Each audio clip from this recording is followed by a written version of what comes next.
Good afternoon. My name is Christy Cardillo, and a warm Bradenton Kiwanis welcome to everyone. We are pleased to share our program of candidate forums for Manatee County Commissioner races in District 5 and 7 via live stream broadcasting. We want to thank all of the candidates for taking the time today to participate. Kiwanians Alex Garner and Janene Amick, who have worked hard to bring these forums together for all of us, thank you very much. And a special thank you to Manatee Performing Arts Center and Shin Visual Productions for all the hard work in making the magic of an online forum happen. We appreciate all of you. We would like to extend a special welcome to our guests tuning in online. If any of our guests tuning in are interested in joining Bradenton Kiwanis, please reach out to us via our website. We have a great group here that lead by serving. We'd love for you to join the Kiwanis family. We are a driving force that makes a lasting difference for families and our community, and our efforts strive toward a community dedicated to the success of children and families. Now, please welcome Janene Amick, a fellow Kiwanian, who will be moderating the forum. Thank you, President-elect Christie. All right, welcome to all of our watchers.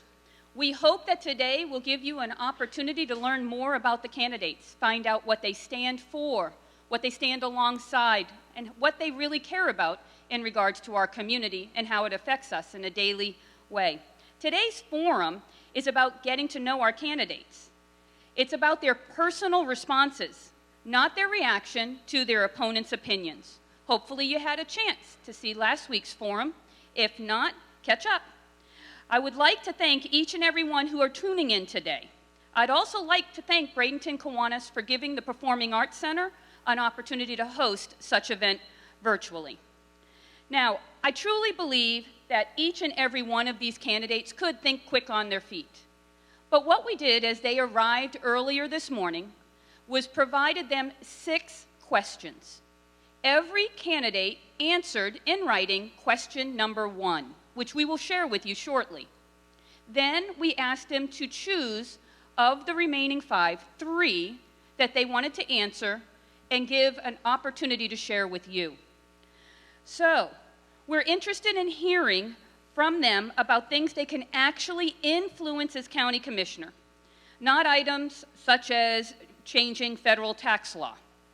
Did you know that the tallest building in Manatee County is the Bradenton Financial Building? With 12 floors, the average elevator ride from top to bottom and back to the top again is about 2 minutes. So today is all about elevator speeches. We are in a theater, so we will pretend that we are riding an elevator. We will give them an opportunity to share with us their answer as we ride together. We want our candidates to have fun, to be honest, but we also want them to share their real personal answers. So let's move on. We're going to start with 2 minutes, giving each one an opportunity to learn something new. So we'll start with District 5 candidates. Ms. Carroll, your 2 minutes, please. Thank you very much for the opportunity. I'm an 8th generation native Floridian. My family came here from the Bahamas as English loyalists before Florida was even a territory of the United States. I'm also a descendant of the Florida Cracker cow hunters who settled the area of Manatee County. I'm very interested in being involved with our local government. I think it's extremely important now more than ever that we involve our citizenry, that we have a representation of our average citizen in this area.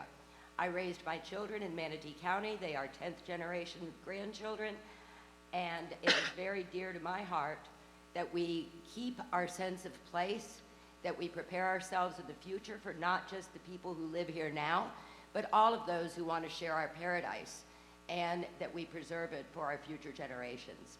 Thank you so much for having me. Thank you.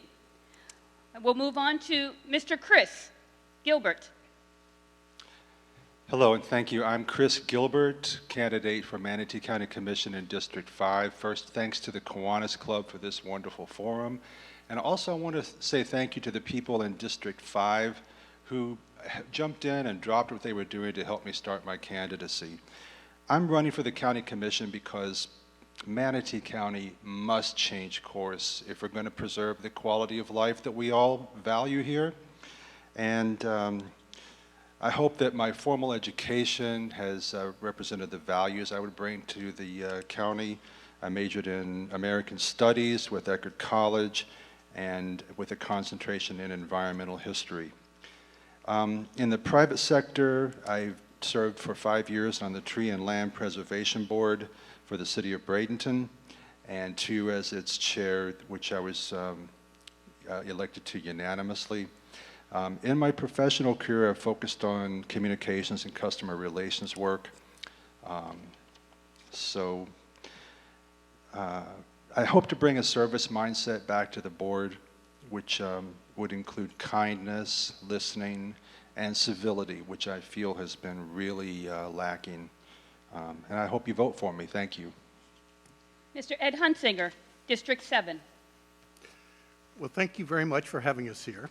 This is quite interesting, and I thank those that are participating and watching, and I want to thank you, Janene, for the services that you provide to the community. I'm a conservative fella. I spent 12 years as a county administrator, 51 years for the most part handling the financial affairs of governments. I know the finances of government inside out. And I think the focus in the near future, probably in the next 3 to 5 years, is going to be maintaining what we have. It's preservation as opposed to growth. We're going to suffer a little pushback from the dollars that the federal government are pumping into the economy. And I think the local government needs to maintain the quality of life, maintain the housing stock that we have, maintain the small businesses that employ the people in this community. And I think I want to take my experience and bring it to bear to make sure that housing and jobs are in the forefront, that we take the CARES Act money that's available and make it work for those people locally that are suffering from this coronavirus. It's a challenge to us. Transportation will still be an issue.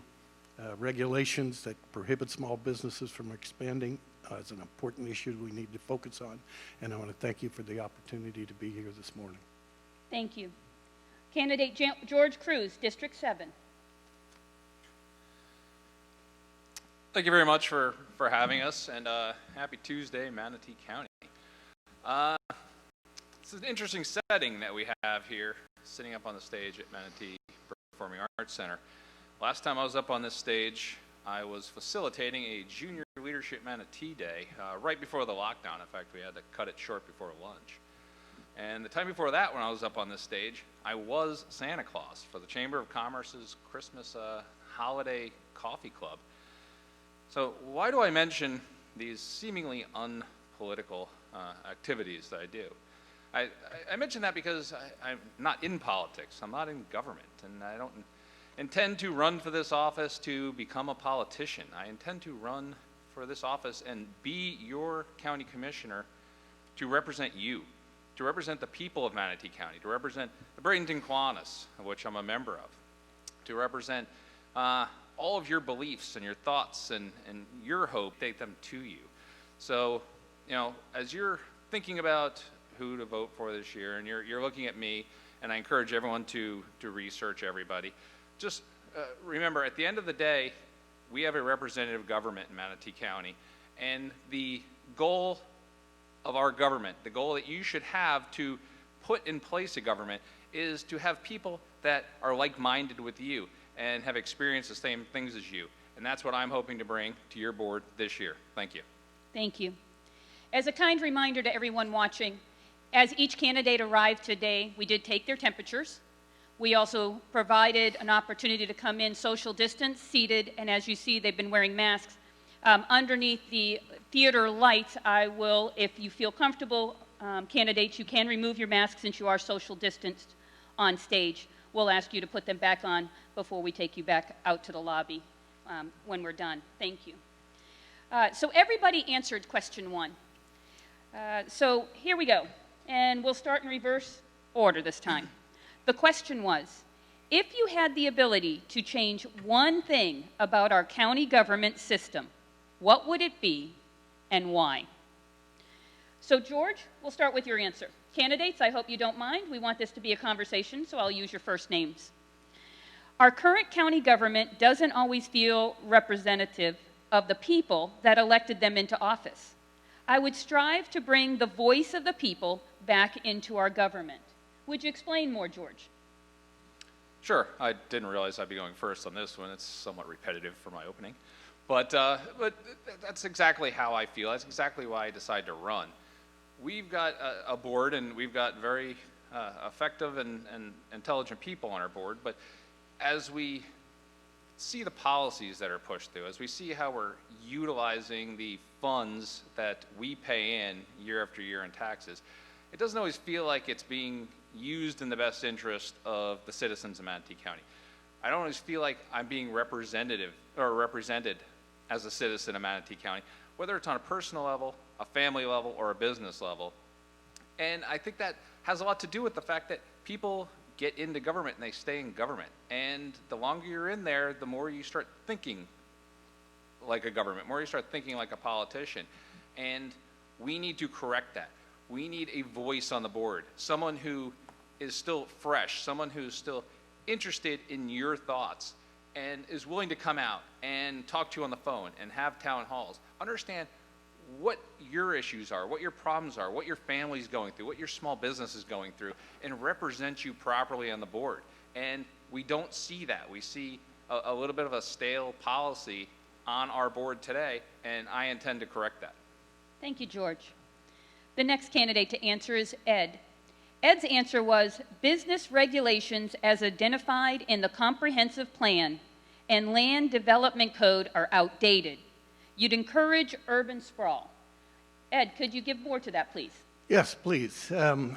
With what I believe to be an upcoming fiscal, no, I don't want to say crisis, but a downturn, that we need to look at how do we preserve the businesses that we have here today. It's not always been a concern that we're talking about growth, but we need. Hold on a minute. Your microphone. Kristen? That was a fast 2 minutes. Our apologies. I never meant for anybody online to see my backside. There you go, Mr. Ed. We'll give you an opportunity to start over. Thank you very much. We'll try it again. So I think we're going to be suffering from a little economic downturn.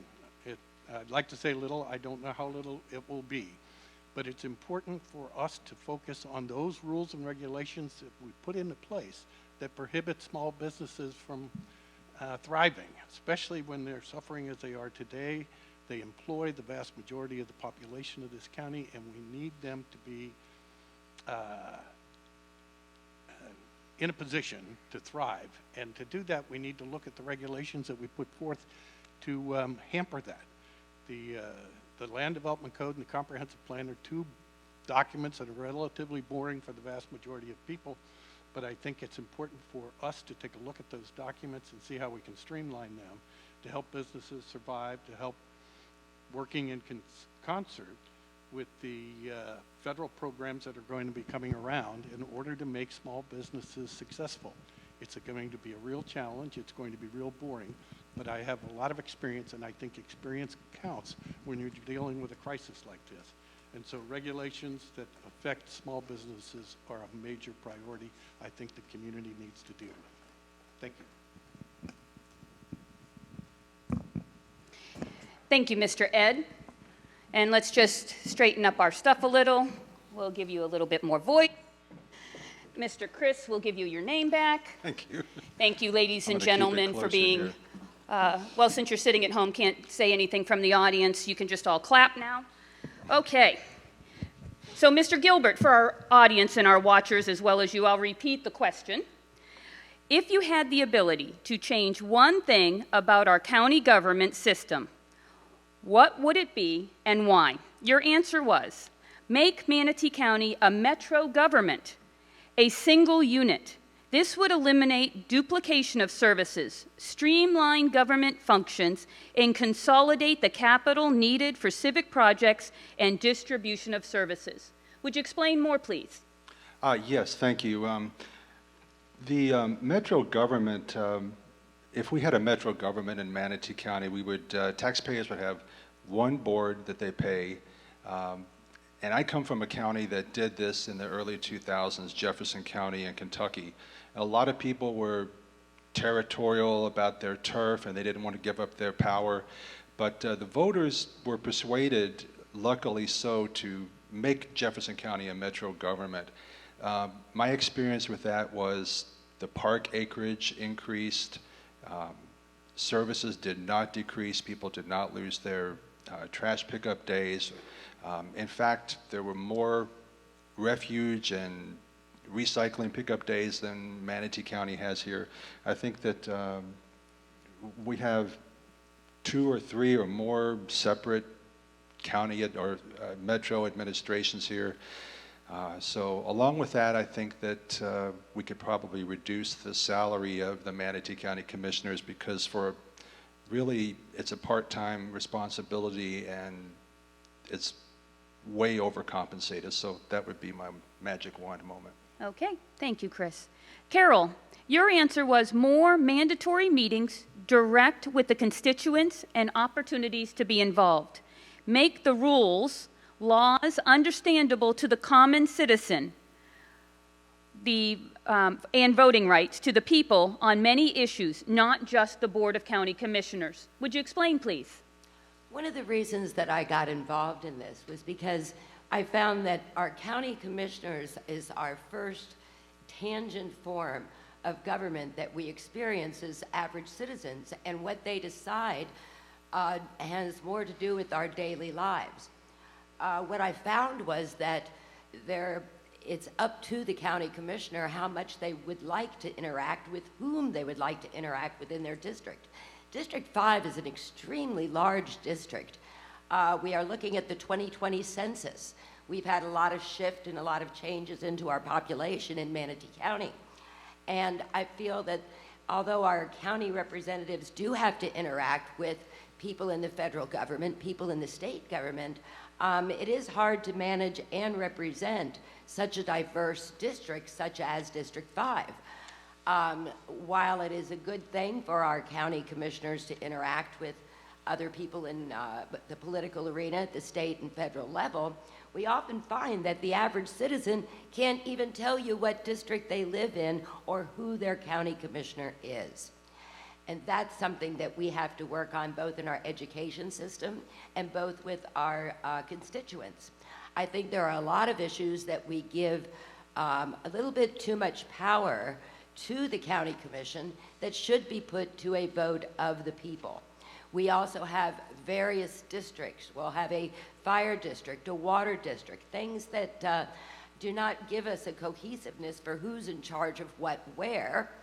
And this confuses your average citizen to know where to go, who to speak to about what that affects them in their own backyard. So I would like to see a county commissioner that knows their constituency, that knows the neighborhood, that I would not profess by living in Mayaca City that I know the issues of Lakewood Ranch, but I know I'm in Mayaca City and they're in Lakewood Ranch. And we have a very diverse community, and we need representation that way in a cohesive form of government. And I think that's something that we need to see out there with our elected officials. Thank you. Question number 2 was only chosen to be answered by one of our candidates today. The question is, how would you define or describe racism? And if possible, share with us a personal experience. Candidate Chris Gilbert selected this as one of his questions. His answer: racism is our refusal to see not only ourselves in people of color, but often white people refuse to see the values in others. It's time for a frank, personal attention to the problem of injustice and exclusion. Your personal experience will be explained in your 2-minute expansion. Chris? Yes, thank you. When I was at Eckerd College, I did a senior project. The one I chose was the topic of African American cultural survival in the United States. And a lot of interesting things came up in that, and it stayed with me throughout my whole life. When I worked at a company, one of my coworkers, just these attacks on diversity just kind of come out of nowhere sometimes, and I was taken aback by it. Someone made a homophobic comment to me, and the only person who stood up for me in that situation was an African American lady, and I won't give her name. I never forgot her name, but I won't give her name here. She stood up for me in that, and I learned a very important lesson. In our culture, the way it is, people are so divided that we must stand up for each other if we're going to pull each other forward. White people have a greater responsibility because we're a larger part of the population. So we have to start standing up for people of color. Thanks. Thank you. The next question, all 4 of our candidates chose to answer. How have you prepared for the position of County Commissioner differently since COVID-19? We'll start with Ed Hunsinger. He's refocused, he's pivoted a focus on preservation as opposed to growth. New, and it's jobs lost, CARES Act, healthcare, housing. Ed? Thank you. I think it's most important, again, to focus on what we have and have to preserve what we have. There are so many challenges that are facing homeowners and businesses that we need to be able to work with them. As county administrator, I created the Neighborhood Services Department. I created outreach programs from our Citizens Action Center. I created programs to deal with the Economic Development Corporation of Manatee County, the Chamber of Manatee County, about every business organization in town, so we could reach out to them, get their input in order to make government policy something that is accepted by the masses, but preserving through government regulations, between our programs that we offer, the services that we offer. The community is going to struggle, and we need the government that's responsive, listening, and there for the folks to make sure that 5 years from now, hopefully when we work through the challenges, we get a vaccine that helps us with the coronavirus issues, that the community is as strong and ready to march forward into the future with a base that we've helped them create. Thank you. Thank you, Ed. Carol, we'll move on to your answer. Social isolation has allowed more time to interact with others via social media, plus you study laws, voting records of the board. Could you explain? I think we've had a very unique opportunity to look at what is essential and important to us. And with all living things, we're looking at 3 things: food, water, and shelter. We have people who are still out there working every day. Our local government is still working. Our developers are still developing. We're still building. Someone's out there still working for you. It's been very interesting to watch how our federal and state government has handed down such responsibility to us in the local community. Our local government, our local communities are individuals as a responsibility for our own health and safety and that of our neighbors. We have a very big challenge here, but unlike maybe a lot of the candidates, I feel we have an opportunity here with the crisis that we've been given to reinvent ourselves as Americans, to have American agriculture, to have American-made products, to remember that it comes down to the community, to who you live next door to, how we have those personal interactions, that this crisis has given us a little smaller world to live in. And we find out the things that are essential and the things that are not. And I think that brings us a commonality and a vision of what we could do with our county with these things going on. You'll find a lot of people are sitting at home and are getting into our we have wonderful county websites that give a vast amount of information. We have the opportunity out there.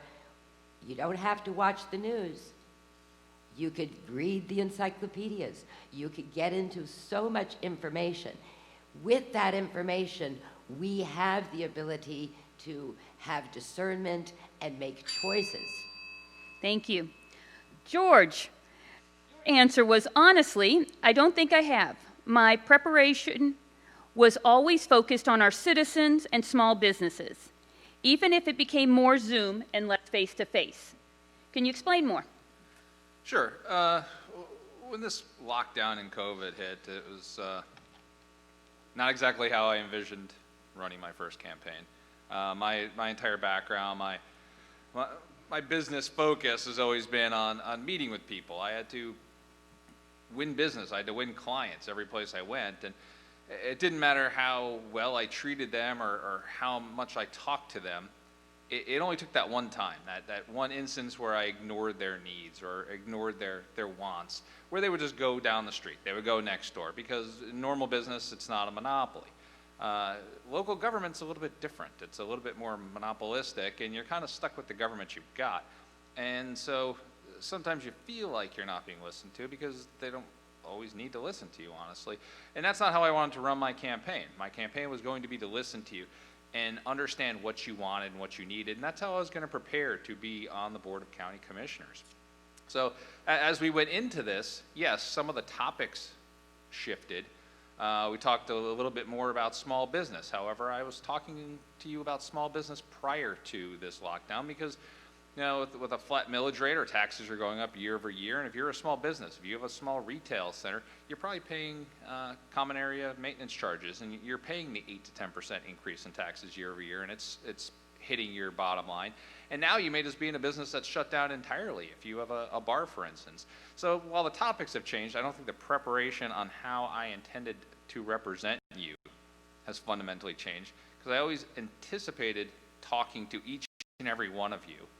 And I will continue to anticipate talking to each and every one of you while I represent you, because I think at the end of the day, that's what you're bringing us in for, is to represent you. Thank you. Okay. Mr. Chris, your answer was, social media has become very important to my outreach to constituents. Face-to-face is still preferred, only the definition has changed.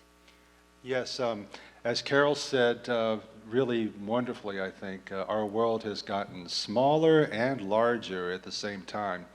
The people that we are in quarantine with or sheltering in place with, we get to know them. We get to know them more and better. And we also have the internet. I've always been really into social media, so I make it a practice if someone reaches out to my campaign page or just to me personally, I respond really quickly and try to follow up and thank everybody for sharing a post or what have you. It's a whole new way of looking at it, and I embrace it. Thank you. Question 4 for the candidates was following. One candidate chose to answer it. How do you see county government working with our local municipalities? For instance, the city of Bradenton, city of Palmetto, Anna Marie Island. Mr. Hunsinger chose to answer this question. Partnerships are important. Business continuity, transportation, projects such as NEAL, SMR, healthcare, the Pier, Bradenton Beach, Anna Marie Island. Ed, would you continue? Well, I think government is not a solitary unit. It has to work with other governments. It has to work with the private sector. It has to work with non-for-profits in order to meet the community's needs. And we set about setting up those programs that are still in use today. We partnered with the cities of Anna Maria and the city of Bradenton Beach to rebuild their piers. We work with the city of Bradenton and the city of Palmetto on infrastructure projects to make sure that they're successful. We work with the private sector. I think the private sector can build roads faster and less expensive than the government, and I congratulate them for that. And I'd like to partner with them to build the roads, and then we'll buy them from them. And we did that with NEAL. We did that with projects on 301. We did that with projects with SMR out in Lakewood Ranch. We've partnered with the school board on building the Fort Hamer extension up to the new high school in Parrish. And it's those kind of projects that are going to make the community helpful. And that's why we partner with anyone and everyone out there in the community to make sure that the community understands that we're all in this together and only together will we be successful. Thank you. Thank you. Question 5. What role could our local county commission play in improving our local education system? George, you chose to answer this question.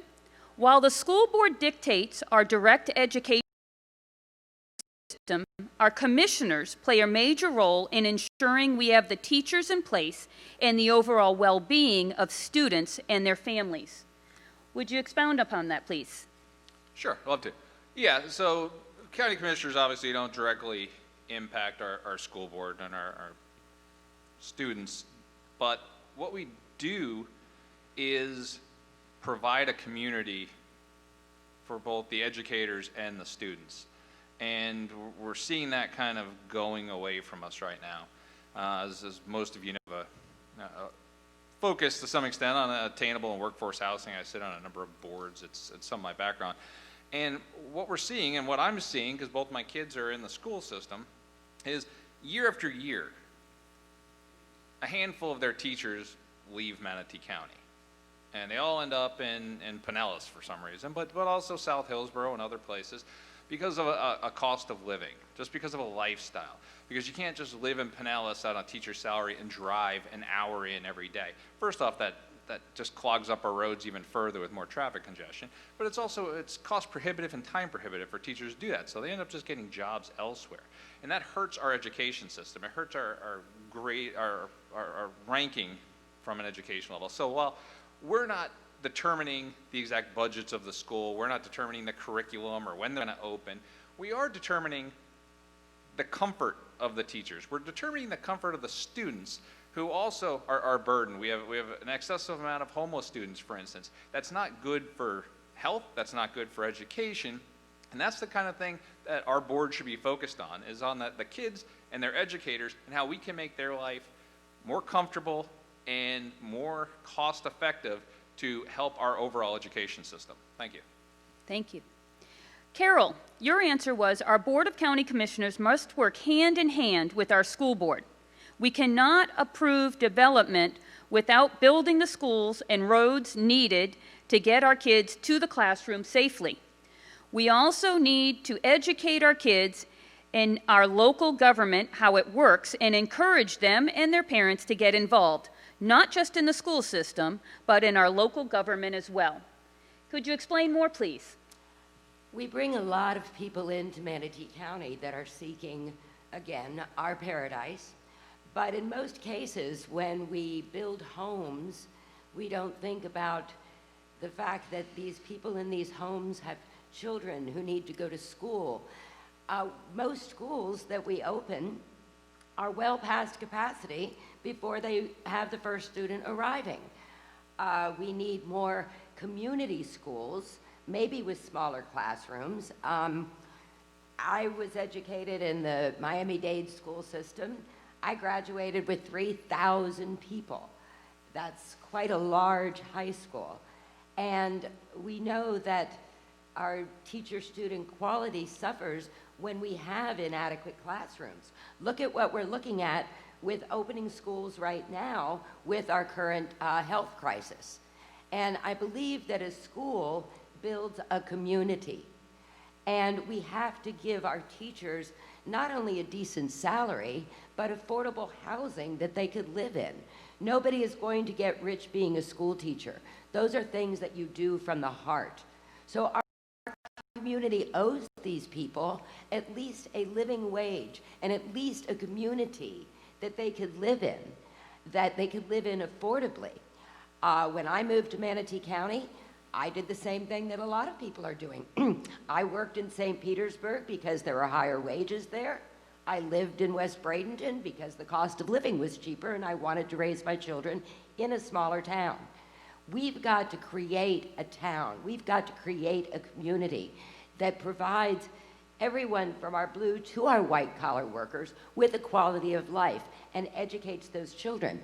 Also, to expound upon the education of our children, we've taken the civics lessons out of our classrooms. We don't have high school seniors that can tell you how a bill becomes a law, or who their county commissioner is, or how do you get a rezoning change. What if I did want to open a pig farm in Lakewood Ranch?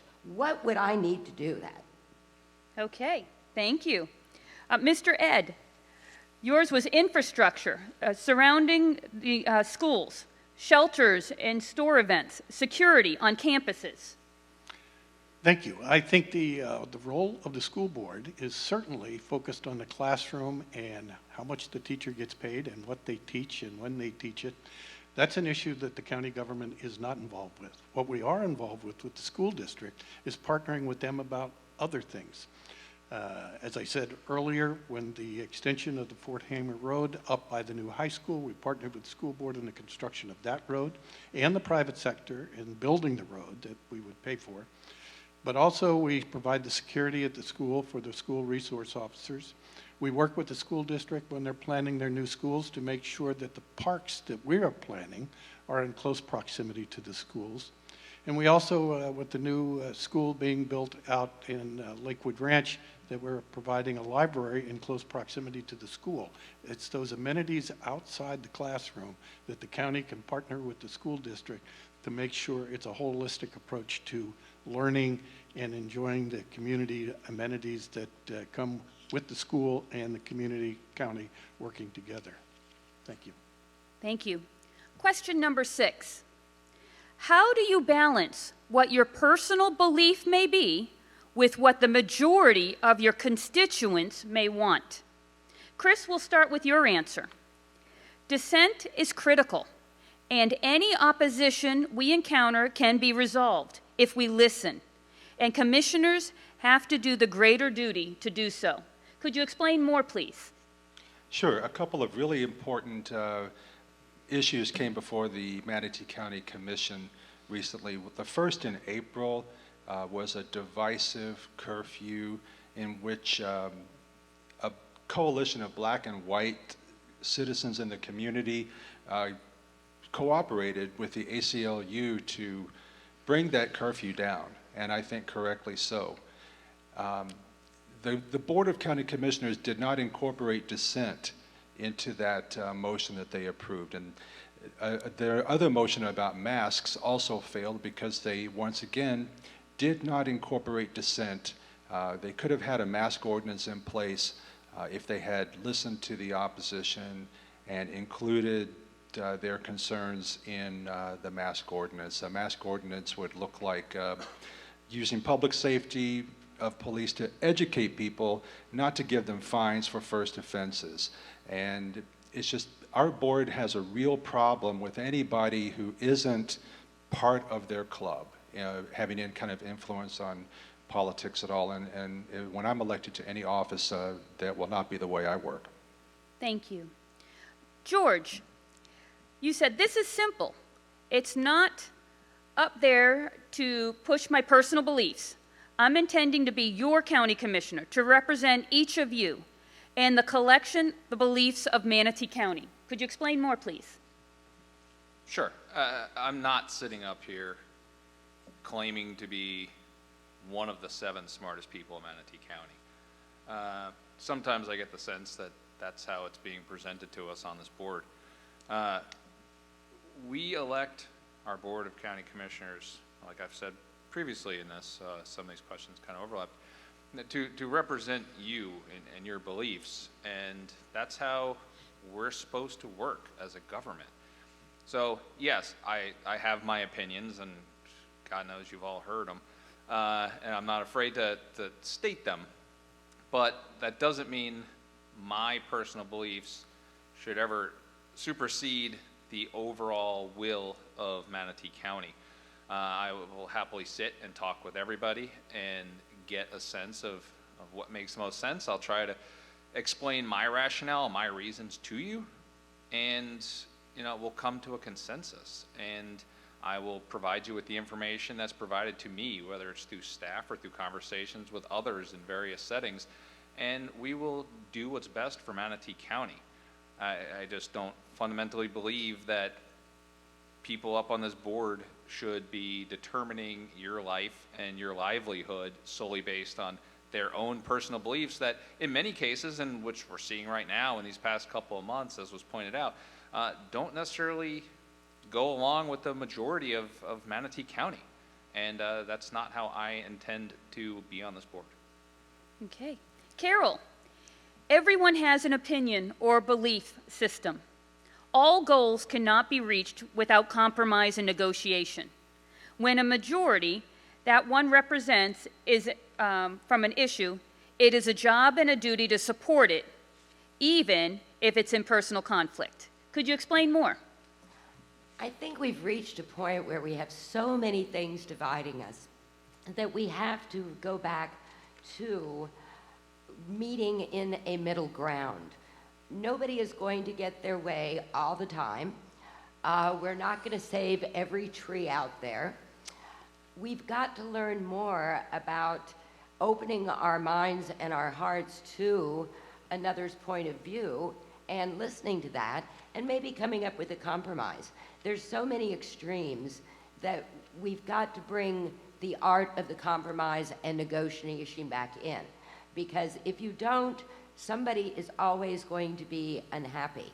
And sometimes the best solution may be when everybody is just a little bit unhappy, because nothing is perfect. But we have to work more instead of clinging to our beliefs and our own personal ideals or whatever brings us here, to opening up to another person's viewpoint and finding that middle ground.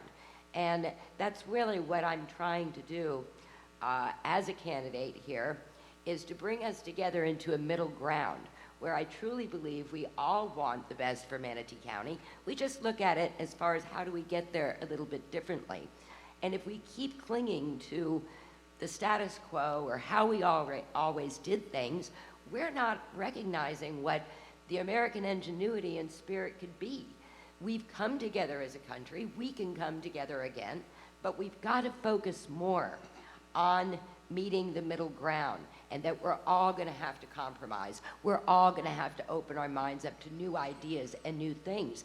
And that's what makes our country great. When we hit a crisis, instead of each person going into their corner and duking it out, we need to come into the middle and realize that if we don't work together, nobody's going to win. Thank you. So we actually have a couple of extra minutes, so I'm going to, from the fly, give a question to our candidates that they have not prepared for. Mental health is huge in this community. Right now, with so many people staying home, having to stay in their homes, we want you to share with us what gets you up and keeps you going during the day, during COVID.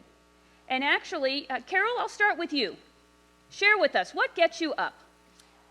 Well, I'm in a unique situation to have the actual blessedness of having practiced social distancing and minimalistic living style pretty much all of my life. My idea of fun is to do, let's say, a minimalistic approach to things.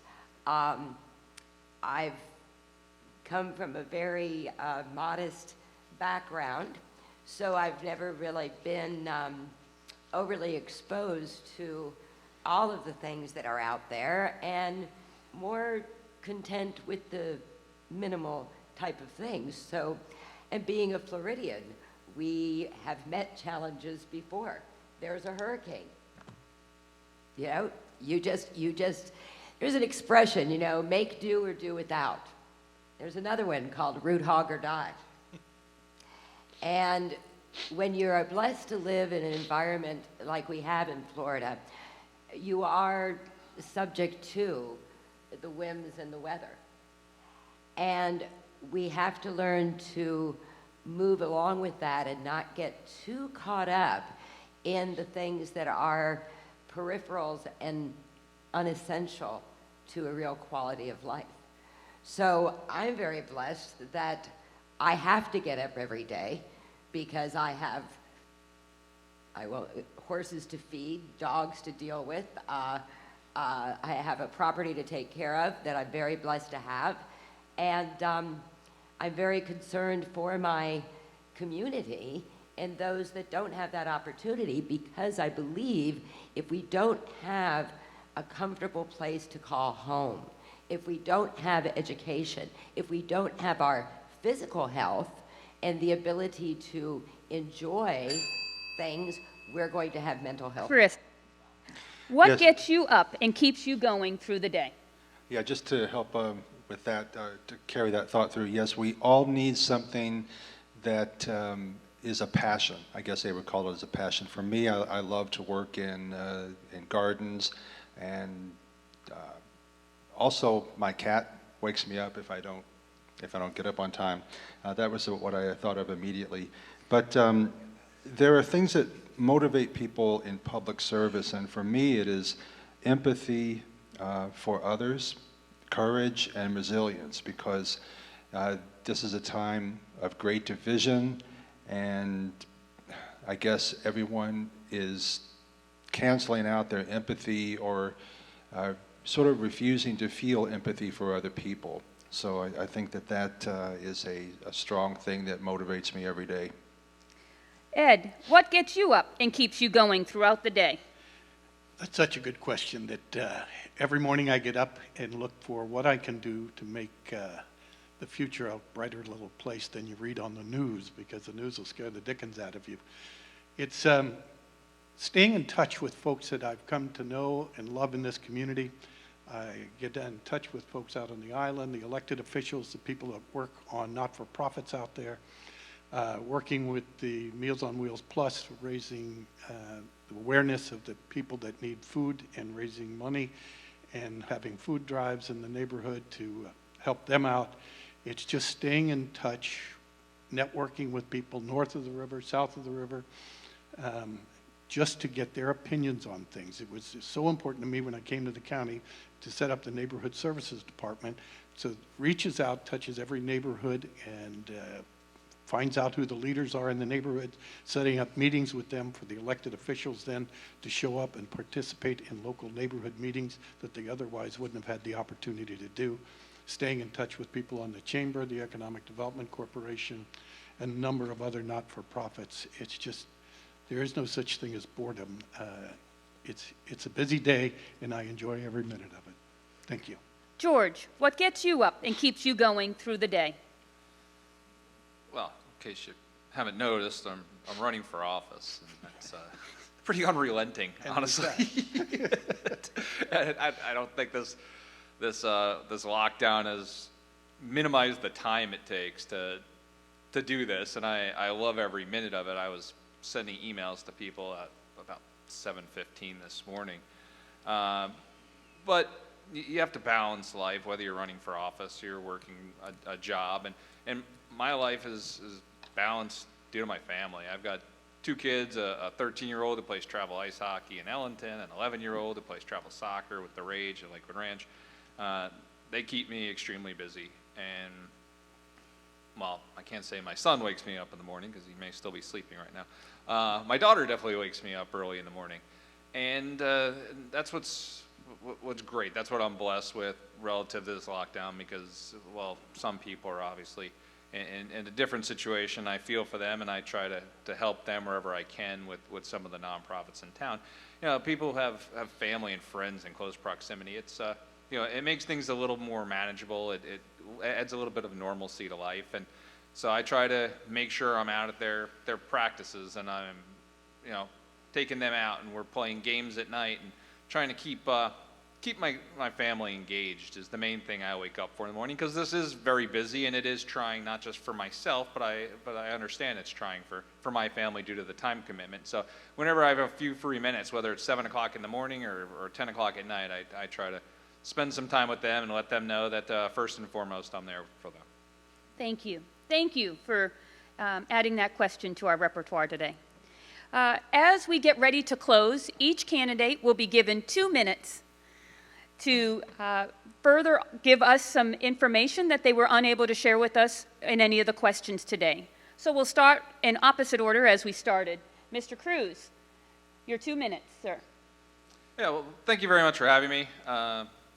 Bradenton Kiwanis Tuesday lunches is one of the things I absolutely miss the most. I was just talking to a couple other members the other day, and saying you just get so used to showing up and seeing everyone and talking to everybody on a week-by-week basis. It's one of the real things I feel like is lacking in my life right now. So it's great to have an opportunity to come here and do this and, you know, kind of extend all of our Kiwanis family to everyone in Manatee County watching this.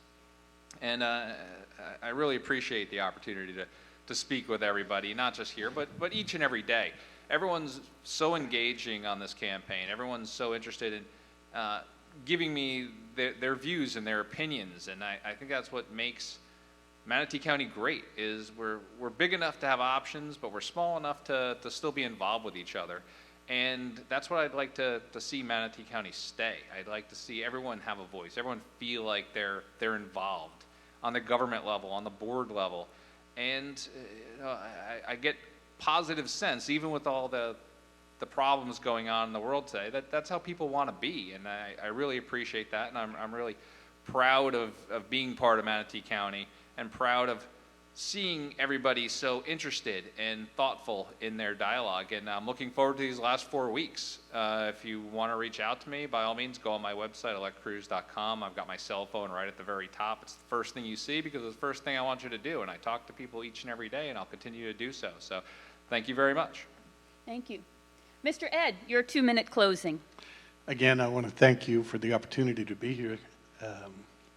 There's so many things to think of, but I want to be thankful first and foremost to my wife, Sharon. In the midst of all of this campaigning business, she lost her father back in June and have struggled through with the grief and associated issues that come from a family loss, and she's been such a rock for me in being able to continue this campaign.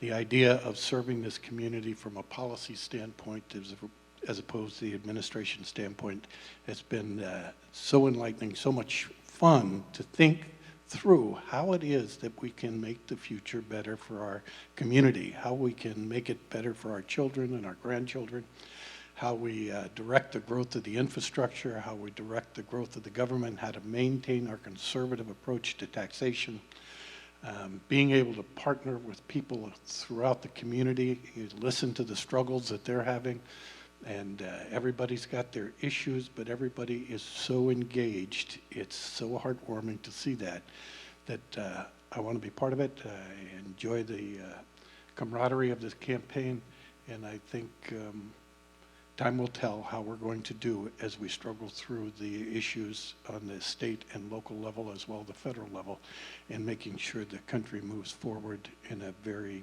very successful way. Thank you for the opportunity. Thank you, Ed. Chris, your 2 minutes, sir. Yes, I agree. Manatee County is a special place. It's unique and uniquely fragile in terms of our environment and in terms of our human potential. And the role of a county commissioner is not to keep the status quo because it's profitable for a few people. It's our job to bring everybody forward, and at the end of our lives, we'll have more environment protected, more forest space protected, more people graduating from college that started out in our childhood service programs, et cetera, et cetera. In our county and in our country, we hear the slogan often, "Make America Great Again." I think there's also the echo that America was never great, but I think that both of those missed the mark. I was thinking about this, and the people of Manatee County, like people everywhere, if we just get out of their way, they'll be able to fully express their human potential. And if we make America possible, the idea of America even possible in our country and in our county, then we won't have to worry about making it great again. Thanks. Thank you, Chris. Carol, your 2-minute closing.